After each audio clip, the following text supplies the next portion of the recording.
Apa sekarang? Sekarang Senin. Kemarin Minggu di Bandung. Sebelumnya lagi di Jumat. Karena ada Jumatan di situ. Ya benar, Jumat. Jumat saya di Halmahera. Di Maluku Utara, Ternate. Itu di Ternate. Kami itu mengirimkan guru ke Ternate. Ke Maluku Utara. Lalu itu tahun 2010 sampai 2015. Program kami memang 5 tahun. Setiap tahun ganti guru. Kenapa dilakukannya setiap tahun ganti guru? Satu, supaya dapat kesempatan bergantian. Yang kedua, kenapa hanya 5 tahun? Supaya tempat itu tidak merasakan ketergantungan. Ada entrance strategi, sesudah tahun ketiga exit strategi, dan di tempat itu nanti membereskan sendiri. Jadi di Halmahera yang dulu kita kirimkan guru, sesudah itu ada program Halmahera Cerdas ya istilahnya. Halmahera Cerdas, mereka membangun sendiri sehingga ketika kami pergi, mereka tumbuh berkembang dengan sendirinya. Tanpa kita harus berada terus di tempat itu. Jadi tidak ingin kita tergantungan. Nah lalu yang berikutnya, kami setahun supaya anak-anak itu bisa dapat anak terbaik. Kenapa banyak orang tidak mau jadi guru di pelosok? Karena jadi guru seumur hidup. Kalau seumur hidup, mohon maaf, kami nggak sanggup. Tapi kalau setahun, pulang, ganti guru berikutnya. Kan yang penting di situ orang-orang terbaik, bukan? Ini di samping saya nih, saya ceritain nih. Dad, boleh bangun nih. Ini Dedi Wijaya, namanya sama nih. Last name-nya sama nih. Yusuf Wijaya. Dedi ini asal Makassar, kuliah di Surabaya, terus berangkat di Kepulauan Tanimbar, utaranya Darwin. Tidak ada listrik, tidak ada sinyal telepon selama 1 tahun. Di tempat itu terbang kira-kira 1 malam dari Ambon, lalu sampai Saumlake ya. Dari Saumlake ke pulaunya Dedi, 2 hari pakai kapal. 2 hari lebih lama daripada ke London. Sampai di situ dia tinggal selama 1 tahun. Dan apa yang dikerjakan Dedi di sana itu membekas lama di kawasan Kepulauan Tanimbar. Lalu Dedi kembali sudah setahun kembali, dia meneruskan master di Inggris dan kemudian kembali lagi bekerja di perbankan dan akhirnya sekarang bantu kita untuk program pemenangan kita semua. Nah yang seperti Dedi ini, apa sih tujuannya? Indonesia Mengajar itu melatih kepemimpinan.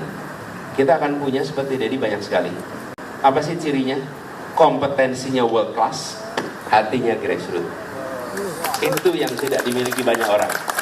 Yang sering kita miliki kompetisinya world class, tidak tahu grassroots. Tom nih, nggak tahu grassroots nih. Amerika kecil. Sekolah di Amerika, semua di Amerika.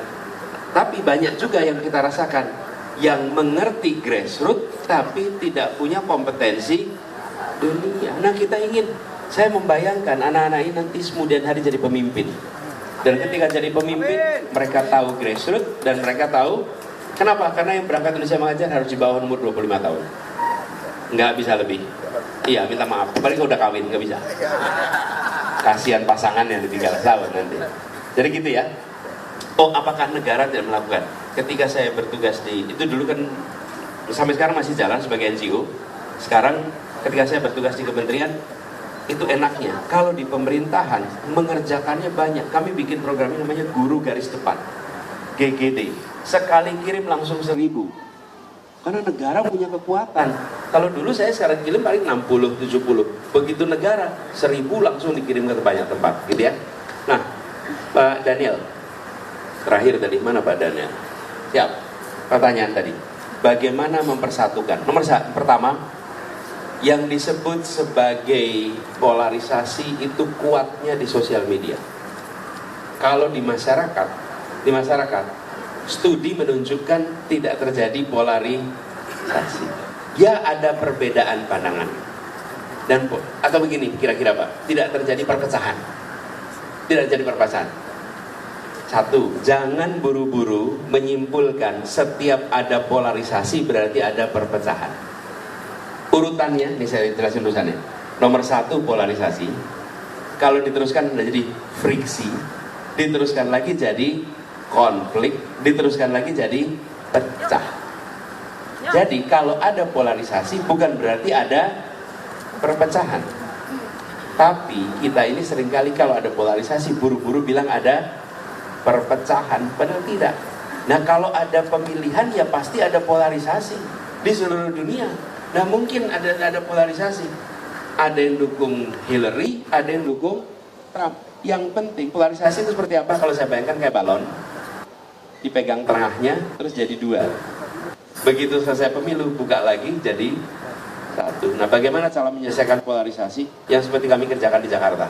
Selesai pilkada, kami tidak lagi melihat hasil pilkada, mana yang milih Pak Basuki, mana TPS yang milih Anies. Semua warga Jakarta perlakuannya sama.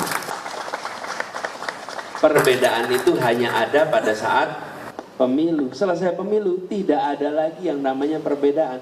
Kalau ada perbedaan nanti munculnya begini. Misalnya nih, provinsi yang kalah nggak ada pembangunan, repot itu. Daerah yang TPS-nya kalah tidak ada, tidak ada. Begitu selesai maka seluruhnya mendapatkan perlakuan yang sama. Termasuk seperti di Jakarta ini. Gitu ya kira-kira Pak Denny. Makasih. Baik, kita berikan aplaus kepada Pak Anies. Pak Anies silakan diseruput kopinya.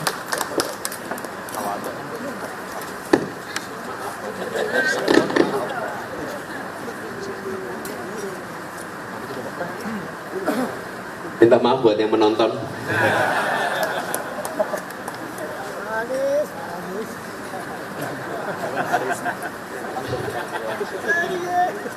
Memang kongko tanpa kopi itu nggak lengkap Pak Anies. Ya. Baik, di sini saya ingin memperkenalkan ya Pak Anies, izin beberapa. Di sini ada Pak Bambang Sunarko, ada Pak Didit, ada Pak Anwar Budiman, ada Pak Yusuf Hamdani. Baik, boleh silakan berdiri sebentar Bapak. Pak. Ya, Pak Yusuf, Pak Anwar, Pak Bambang, Pak Didit, silakan. Teman-teman di sini, ini adalah keluarga tokoh-tokoh sepuh dari keluarga besar komunitas masyarakat Indonesia Tionghoa yang telah bersama-sama dengan Pak Anies ya, jauh sebelum Pak Anies menjadi Gubernur DKI ya. Pak Anies, mungkin saya izin sebelum kita menyiapkan acara ini, kita juga membuat satu komite pengarah yang dipimpin oleh Pak Anwar Budiman. Di dalam komite pengarah itu, selain kita memang memprogramkan rangkaian acara yang ada di sini, itu kita juga melakukan satu FGD ya, terkait dengan satu hal yang mungkin detailnya saya persilakan kepada Pak Anwar Budiman dalam hal ini untuk menyampaikan. Ini murni adalah suara hati daripada teman-teman komen. Baik, silakan duduk Pak Yusuf, tapi saya persilakan Pak Anwar. Ya, izin teman-teman semua, ini di luar dari pertanyaan, ini mewakili daripada komunitas masyarakat Indonesia Tionghoa, komit untuk menyampaikan suara hati, ya, seruan, ya, yang mungkin dalam kesempatan ini ingin kita sampaikan kepada Pak. Supaya saya bisa berhadapan dengan Pak Anies ya. Tadi saya ada bawa gambar tadi, ada gambar. Berdekatan lagi. Iya berdekatan.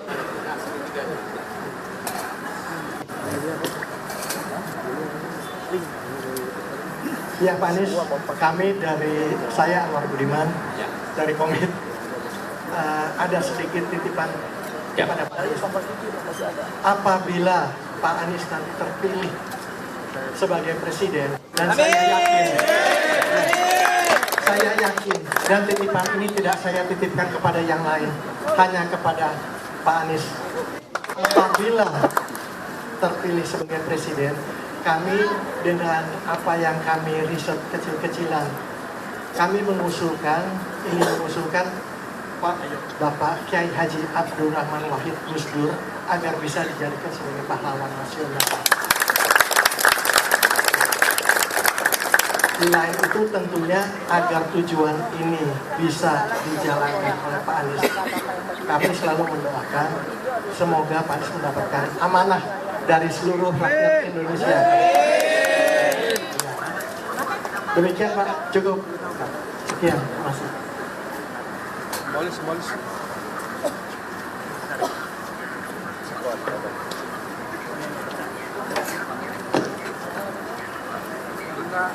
kamera, Pak. Kamera, Pak.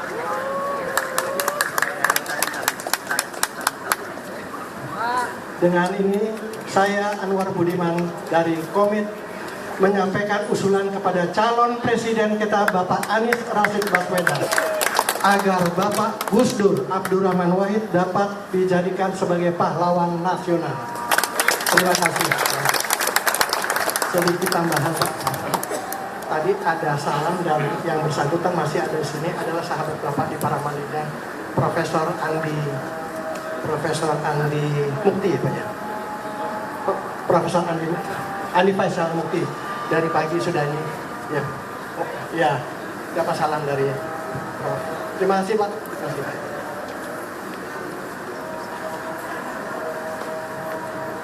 Oke, gini, terima kasih Pak Anwar. Aspirasinya kami terima dan insya Allah nanti diperjuangkan untuk bisa menjadi pahlawan nasional. Terima kasih. Dan ini tinggal melakukan prosesnya. Ada nanti seminar, ada nanti usulan, itu tinggal dijalanin aja. Dan saya rasa akan banyak institusi yang siap untuk memfasilitasi. Ya, terima kasih. Siap, Pak Ulum.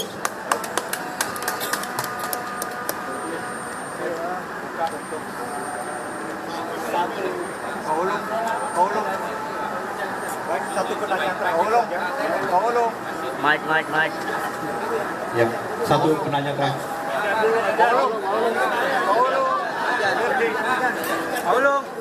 Bapak Ibu semua, izin rehat sejenak dan mendengarkan kita.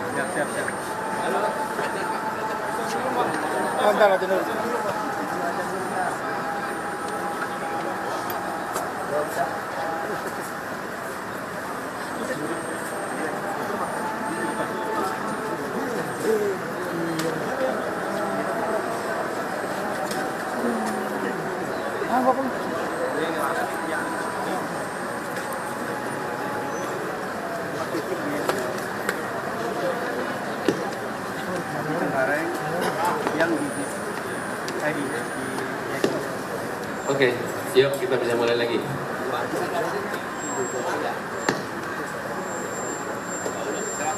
Saya serahkan moderator, kewenangannya bukan di saya. Satu pertanyaan silakan.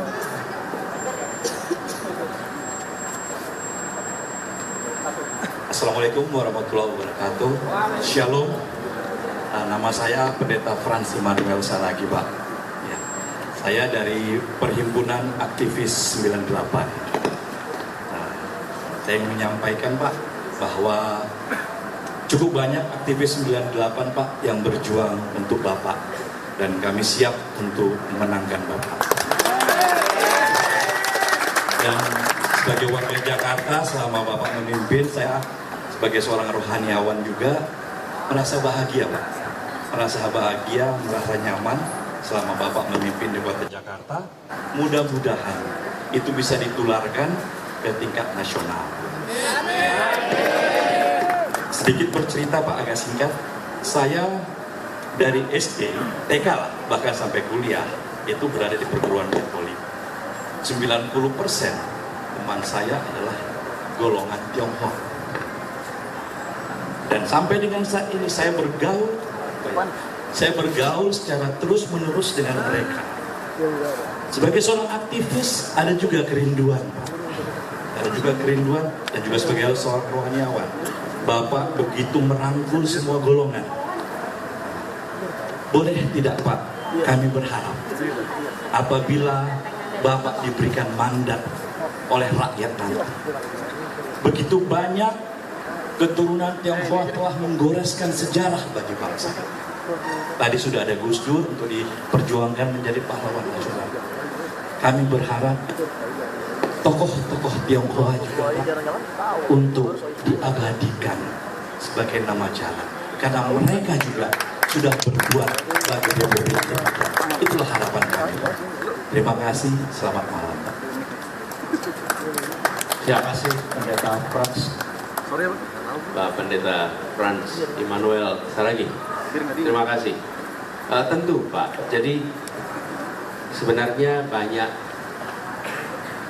pribadi-pribadi berjasa yang mereka itu berpulang sesudah era 80-an. Sementara penamaan jalan kita berhenti sampai 80-an. Jadi banyak orang-orang yang punya jasa di era kemerdekaan, tapi mereka diberi umur panjang. Karena umur panjang, mereka baru wafat tahun 80-an ke atas. Nah ini yang pada belum dapat apresiasi nih. Yang sudah dapat apresiasi itu yang meninggalnya 80-an ke bawah. Kenapa? Saya menyaksikan di Jakarta, dan kami waktu itu memperhitungkan banyak, termasuk pada waktu itu kami itu akan memberikan nama John Lee untuk jalan di Kelapa Gading. Tapi waktu itu karena ada pandemi, ada penundaan, akhirnya kita tidak laksanakan. Dan di masa masyarakat sedang merasakan situasi yang sedang sulit, penggantian itu kan punya konsekuensi pada warga. Tapi ya, kami, dan by the way, saya termasuk salah satu pengusung dijadikannya John Lee sebagai pahlawan nasional. Jadi waktu itu sekitar tahun 2010 bersama dengan pamannya Pak Tom Lembong, Pak Edi Lembong, mendiang Pak Edi Lembong. Nah, jadi setuju Pak Franz supaya diakomodasi. Will do, nanti akan dilakukan. Bapak Ibu sekalian, sebelum nanti tutup ini karena kita waktu yang menjadi kendala. Inginnya selalu kalau ada desak itu Pak, rasanya nggak kepengen berakhir. Kecuali yang didesak Pak. Didesak terus. Nggak, saya juga menikmati. Bapak sekalian, sebenarnya kalau kita melihat yang paling banyak berpikir dan yang paling banyak belajar adalah yang ditanya. Bukan yang bertanya. Saya yang paling banyak mendapatkan masukan kalau ada acara-acara seperti ini. Nah, sebelum kita akhiri, saya ingin cerita sedikit. Kawasan Pancoran ini gapura kemarin kita buat. Tapi sebenarnya ke depan mudah-mudahan nanti bisa dikembangkan lebih jauh. Nah, ini ada rencana yang ingin kita laksanakan. Minta maaf, ini hanya satu sisi. Nanti kita kalau bikin 2 sisi ya, biar dua-dua bisa lihat. Nanti saya kasih gilirannya. Jadi kita berharap nanti sekarang revitalisasi gapura itu dituntaskan. Ini Pak Bambang, revitalisasi gapura. Kemudian kita berharap nanti kita bangun pusat kuliner khas pecinan. Lalu revitalisasi kelenteng. Lalu halal hawker center. Kita siapin di situ. Lalu kita ingin ke sana bangun museum peranakan, bangun public space di situ, dan melakukan konservasi bangunan bersejarah yang ada di kawasan ini. Lalu kita ingin pastikan ada kawasan-kawasan yang menjadi semacam mural street. Ini kira-kira gambarannya. Jadi Bapak sekalian, ini sebuah rencana. Nanti bila kewenangan itu diberikan, maka kami akan laksanakan rencana ini di kawasan ini.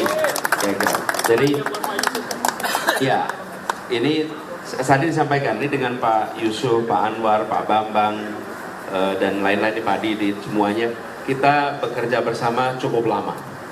Selama sejak kami bertugas itu kerjasama terus. Nah, kami ingin agar pola ini nanti kita teruskan di skala nasional ketika kewenangan itu diberikan. Dan harapannya yang tadi disampaikan Pak Daniel, suasana tenang, teduh, aman, damai itu terjadi. Saya ingin sampaikan sedikit ini penutup. Tenang, teduh, damai itu kerjanya di belakang layar. Tidak kelihatan. Hari ini kita menikmati lampu yang terang, yang nyaman.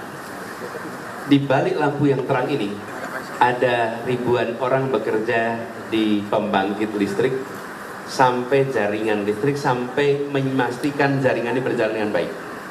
Orang-orang itu semua tidak pernah ada dalam pikiran kita ketika lampu itu nyala. Jarang kita menyalakan AC sambil bilang terima kasih PLN, nggak pernah. Ketika lampu baik nggak ada yang bilang terima kasih PLN.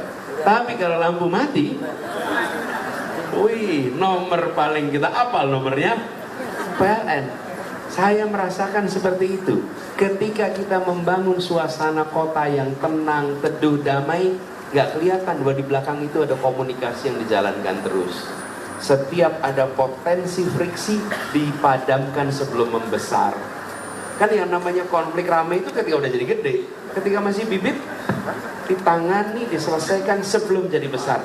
Sehingga kota itu tenang. Jangankan kota, suami istri aja ada konflik.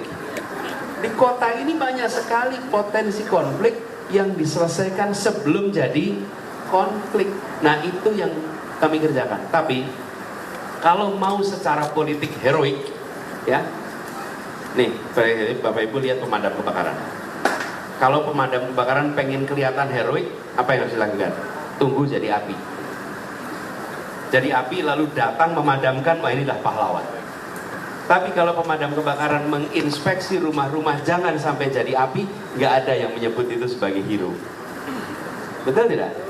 Sebagai masyarakat kita mau pilih yang mana? Jadi api dulu baru dipadamkan atau mencegah ada api?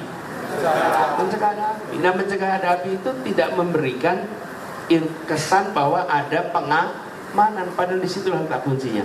Kami memilih rute yang kedua, mencegah terjadinya api, mencegah suasana konflik, dan kami bersyukur berkat kerja bersama semuanya nih yang hadir di sini, tokoh-tokohnya termasuk FKUB, Jakarta tenang, teduh, aman, damai selama 5 tahun.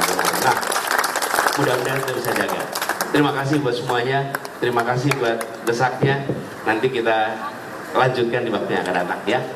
Nanti kita obrol lagi. Ya, Pak, cukup ya.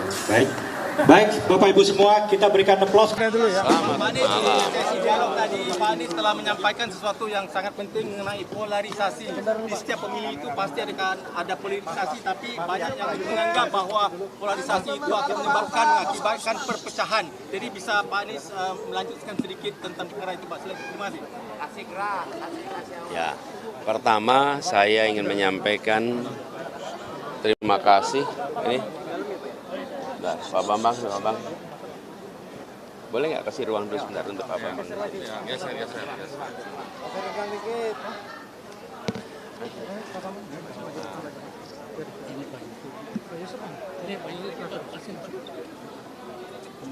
Pertama, saya ingin menyampaikan terima kasih kepada Bapak-Bapak, Ibu, teman-teman di Komunitas Indonesia Tionghoa yang menyelenggarakan kegiatan pada malam hari ini di kawasan Glodok Pancoran. Ini adalah kegiatan rutin yang biasa saya ikuti ketika kami bertugas di Jakarta. Nah, apa itu menyongsong Imlek nanti pada tanggal 10 Februari. Hanya saja pada tahun ini saya berkeliling, jadi diadakan di hari ini lebih awal sekaligus berdialog dengan masyarakat dan membahas beberapa hal. Jadi kami berharap apa yang kemarin berhasil dikerjakan bersama di Jakarta, yaitu membangun suasana yang teduh, tenang, damai, itu bisa kita jaga terus di tingkat nasional. Dengan cara apa? Komunikasi, dengan cara memberikan kebijakan yang berprinsip kesetaraan, sehingga benar-benar terjadi perasaan persatuan. Itu. Tadi tentang apa? Pemilu. Dalam setiap pemilu pasti ada perbedaan pilihan. Dan perbedaan pilihan itu pasti akan diasosiasikan disebut sebagai polar. Polar itu kutub. Nah, penting bagi semuanya untuk memastikan, dan ini yang saya sampaikan sebagai komitmen sebagaimana kita kerjakan di Jakarta. Selesai pemilu, maka semua adalah warga negara Indonesia yang memiliki hak yang sama untuk mendapatkan pelayanan dari negara, untuk mendapatkan kesempatan dari negara. Karena itu, selesai pemilu, selesai pilpres, yang terpilih merangkul semua, bekerja bersama dengan semua. Dan itu prinsip yang kami pegang selama ini, dan itu juga yang dilaksanakan di Jakarta. Oke, cukup? Pak Anies, sedikit Pak, ini ada isu terkait dengan kemanusiaan Pak. Ini ada dari masyarakat Papua yang masih meminta pertanggungjawaban dari gubernur Pak. Nah, melihat dari isu masyarakat ini Pak, mungkin dari Pak Anies tanggapannya bagaimana? Saya sudah berapa kali menyampaikan bahwa fasilitas itu dibangun untuk warga Kampung Bayam. Bahkan rancangannya pun disiapkan untuk mereka bisa bercocok tanam. Karena sebagian dari mereka memang bekerja sebagai petani. Di situ dilakukan desain untuk urban farming. Jadi memang itu untuk mereka. Nah, seharusnya itu langsung saja dituntaskan. Karena tinggal masalah administrasi saja. Dan secara ketentuannya sudah pernah dipakai di mana? Di Kampung Akuarium, di Kampung Susun, Bukit Duri. Jadi ketentuan ada, tinggal dilaksanakan. Nah, ini benar seperti Anda bilang, ini soal kemanusiaan. Jangan sampai kita ini pada yang kecil kita tidak bertindak adil.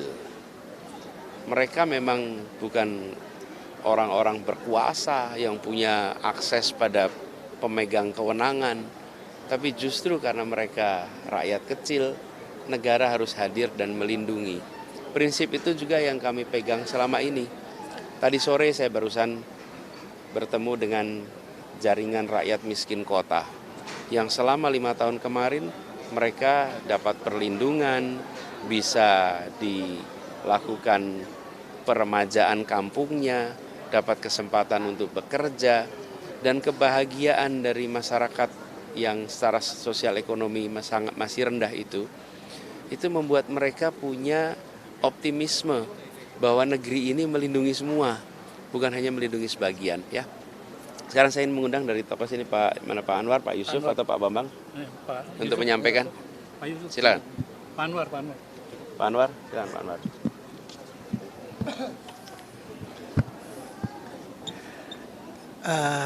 Saya dari komit ya mengadakan acara ini karena apa?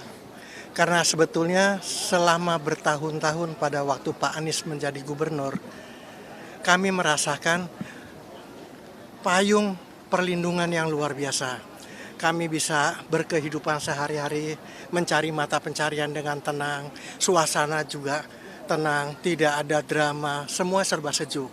Sehingga sebetulnya secara egois kami merasa kehilangan seorang sosok Anies Baswedan. Sosok yang demikian sebelumnya kita dengar dengan berita-berita yang luar biasa yang kata demikian radikal atau segala macam. Ternyata apa yang kami lakukan, saya Tionghoa, saya Katolik. Jadi saya bisa merasakan sendiri apa yang terjadi. Dan kenyataannya saya begitu kaget pada waktu hari Natal, tiba-tiba ada Christmas Carol.